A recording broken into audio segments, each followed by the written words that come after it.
Siz uchun Captiva 3 dodasi e'lon kelib qoldi. Bunaqasi kam sotuvga chiqadi va tez sotilib ketadi.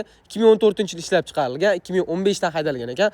Polniy kuzovi to'rga dokumentalniy to'r qilib qo'yilgan ekan. Original narsalar bilan ishlatilgan. Mana zazorlarni ko'rasizlar, zazorlar ham bir tekis turibdi. Farlarni ko'rasizlar, ideal yo'q turibdi. Captiva 3 qorasi anchadan sotuvimiz kelmaydi. Mana sizlar uchun qorasini zo'r e'lonimiz kelib qoldi. 4 yengil diski balon, katta oporni taqib qo'yilgan, mashinasi polniy shumka qilingan, kamiga propan gaz baloni ham ustunovka qilib qo'yilgan, pastda ham banfenlar, dugalar bo'lib, shunaqalargacha ham yangi qilib qo'yilgan, yangi farlar qaranglar, aka. Va boshqacha o'zim uchun qilganman doktor. Mashina haqiqatan ideal bo'lib turibdi. Ikkita video olib ketadi, rozi bo'lasizlar. Chunki zo'r mashinani ikkita video qilib e'lonimizga joylamasak bo'lmaydi. Polniy payirovka, keramika, kurgovoy tonirovka, 4 yengil diska balon, polniy to'r qilib qo'yilgan. Salon holatlariga keladigan bo'lsak, salonlari polniy li bo'lib turibdi, aka. Li laqabli mana sizlar Captiva. Ko'rasizlar, matviy holatda o'tiribdi. Aytgandek, polniy shumka qilingan.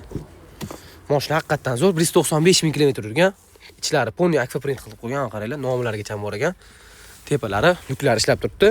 Korobka motor hadovlarda umuman ishlari yo'q. 3 litrli atmosferli motor bilan jihozlangan bo'ladi. Captiva 3 2014, rangi qora, tayyor navrotli, propan gaz baloni ham bor, dokumentalniy to'r qilib qo'yilgan, ideal. Sizlar uchun 11450 dollarga beramiz. Sizdan xarid qilib olib kelsangiz bo'ladi, lekin mashina tinnuv holatda bo'lib turibdi. Bosib boringlar. Mashinamda ham ikkita dona petnosi bor, udarlari yo'q. Mashina Rugor bariga horsiz bo'ldi.